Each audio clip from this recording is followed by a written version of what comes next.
ಅಣ್ಣ ನಿಮ್ಮ ಹೆಸರು? ಮಾದೇವ್. ಮಾದೇವ ಅಂತ. ಮಾದೇವ. ಯಾವ ಊರಣ್ಣ ಇದು? ಬೀರೋಡು. ಬಿದುರ್ಗೂಡು.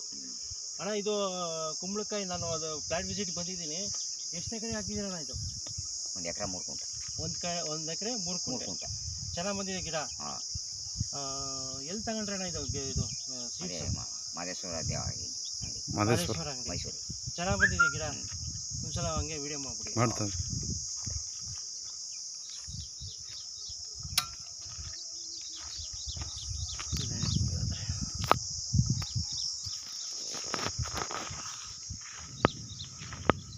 ನೀರು ಇನ್ನೂ ಕೊಟ್ಟಿಲ್ಲಲ್ಲ? ಇಲ್ಲ, ಈಗ ಬತ್ತ 12 ಗಂಟೆಗೆ ಕರೆಂಟ್ ಬರೋದು. ಹೋಯ್ತಾ. ಹಾಂ ಹಾಂ, ನೀರು ಚೆನ್ನಾಗಿ ಕೊಡ್ತಿದ್ದೀರಿ. ಹಾಂ.